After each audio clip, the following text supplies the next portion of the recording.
The Defense Department says it can be a big threat on the modern battlefield. Anthrax, most commonly associated with livestock.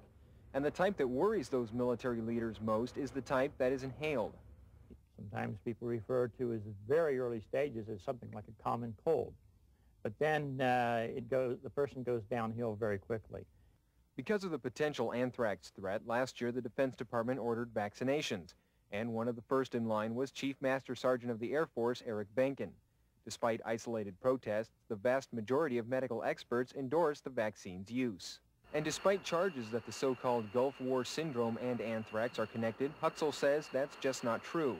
The Defense Department continues to stress the safety of the anthrax vaccine, and all troops headed for the Persian Gulf receive the inoculation series.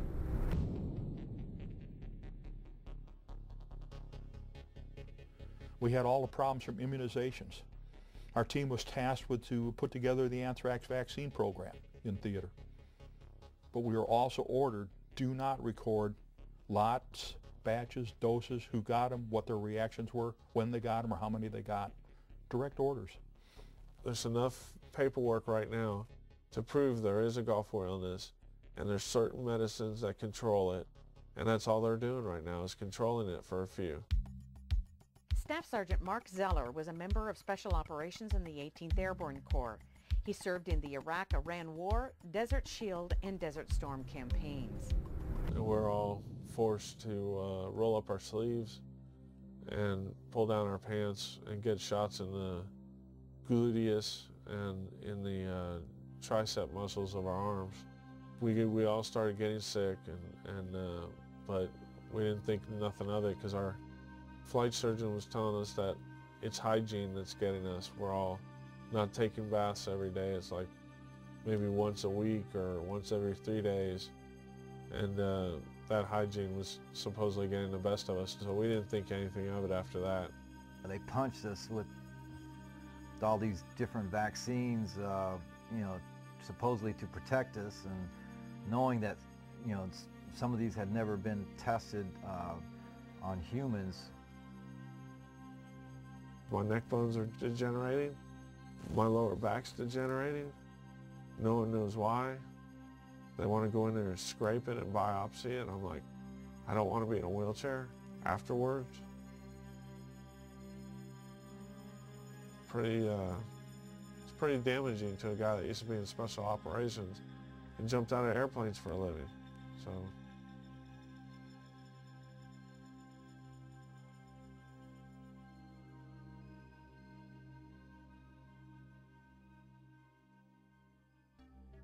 The use of vaccines in the military with recruits and servicemen and women is well documented.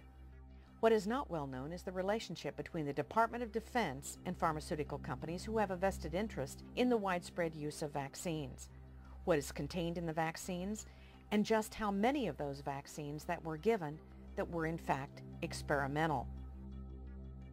The experimentation of individual military members by the bureaucracy of the military medical establishment crosses all party lines. Military experimental use of vaccines have been conducted during the past 50 years. The senior Bush administration ordered the use of experimental vaccines anthrax and botulinum during the buildup of the first Gulf War. The Clinton administration ordered the experimental use of the tick-borne encephalitis vaccine in Bosnia. Perhaps one of the most devastating executive orders regarding vaccines came under the Clinton administration.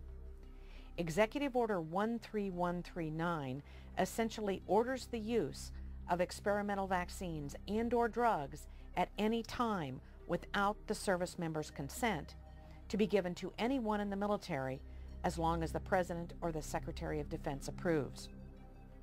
During the first Gulf War, it was not unusual for a service member ordered to Iraq in 1991 to receive 10 to 17 vaccines in one setting.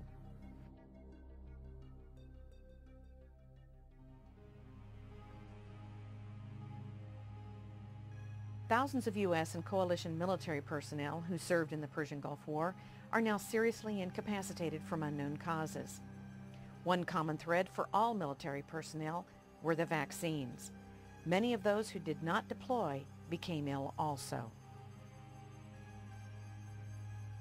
Unfortunately, the U.S. military medical establishment has continued to conduct on an ongoing basis operations such as Project Badger and that has been referred to as a Manhattan-like project that involved the Tri-Service Vaccine Task Force.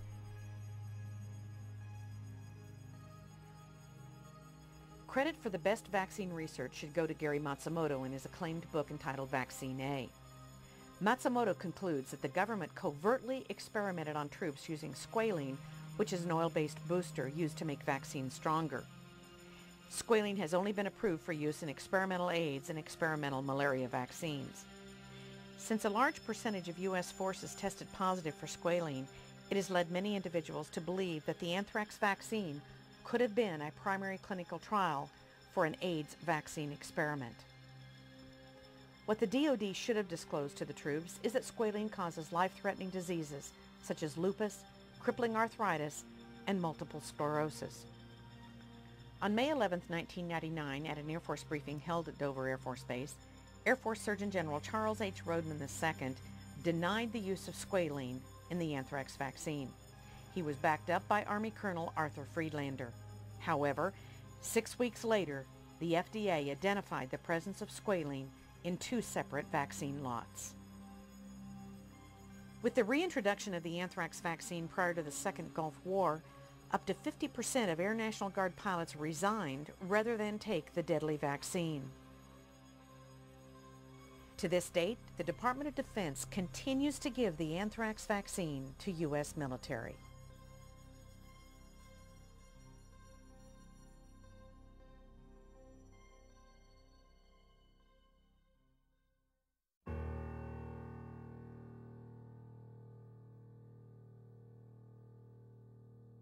The minute you walk into a recruiter's office, the first thing they say is, "Young man, if you do this, you'll be taken care of forever." And in modern day, the 21st century soldier, it includes women. So men and women are promised health care should they become sick from the battlefield. And the fact of the matter is that since Operation Desert Storm concluded, 10 to 11,000 soldiers are dead. 250,000 of us get a check from the Veterans Administration for undiagnosed illnesses, and double that amount have actually gone to the Veterans Administration and entered into study groups known as ionizing radiation study groups and Gulf War depleted uranium study groups. And that's just being used as a guinea pig. So we were abused by the Department of Defense. We got sent to a contaminated battlefield. We came home, we're being studied by the Veterans Administration, and every time we turn around and look for some help, somebody calls us a post-traumatic stress disorder. And that's not appropriate. We're not stressed out, we're sick. We've been contaminated. I do what I do every day because the system hurt me. Phyllis, you're on the air with Dennis Kine. Go ahead, please. I just want to take time, Dennis, to thank you so much and be able to say this personally to you. And I want to urge the folks to order your book. And I can't go at the pace that I used to, and I'm so thankful for someone like you to help some of us old-timers.